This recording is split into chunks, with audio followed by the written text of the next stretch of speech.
नमस्कार दोस्तों, क्या आप जानते हैं कि भगवान शिव को काशी कैसे मिली?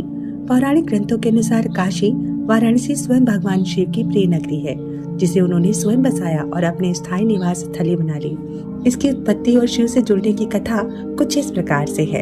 एक बार भगवान ब्रह्मा और भगवान विष्णु में यह विवाद हुआ कि दोनों में से श्रेष्ठ कौन है। इस विवाद को सुलझाने के लिए भगवान शिव ने एक अग्नि स्तंभ बनाया और दोनों से कहा कि जो भी इसका आदि और अंत खोज लेगा वही श्रेष्ठ होगा। भगवान विष्णु ने वराह का रूप धारण कर पाताल की ओर यात्रा की, लेकिन उन्हें कोई अंत नहीं मिला। और ब्रह्मा जी ने हंस का रूप धारण कर आकाश की ओर उड़ान भरी।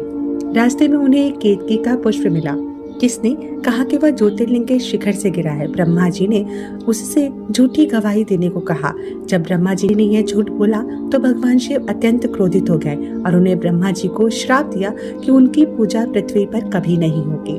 बस फिर क्या था, शिव के मन में इच्छा हुई कि वह एक ऐसी नगरी का निर्माण करे। तब भगवान शिव ने पृथ्वी पर अपनी प्रिय नगरी बसाने का विचार किया।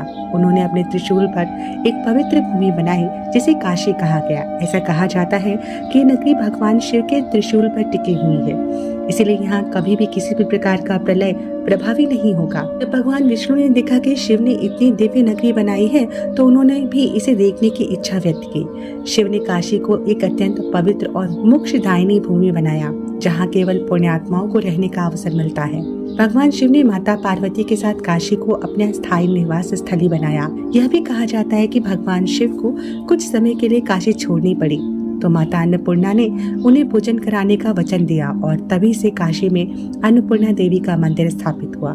काशी को मोक्षदायिनी नगरी कहा जाता है क्योंकि यहाँ मृत्यु के बाद मुक्ति प्राप्त होती है। यहाँ काशी विश्वनाथ ज्योतिर्लिंग है, जो भगवान शिव के 12 ज्योतिर्लिंगों में से एक है। यह स्थान ज्ञान, भक्ति और तंत्र साधना का प्रमुख केंद्र है। भगवान शिव को काशी उनकी तपस्या, कृपा और आशीर्वाद के रूप में मिली। यह नगरी उनकी ही शक्ति से संचालित होती है और यहाँ आने वाले भक्तों को मोक्ष की प्राप्ति होती है, इसलिए इसे महादेव की नगरी कहा जाता है। उम्मीद करती हूँ आपको काशी की महिमा पसंद आई होगी।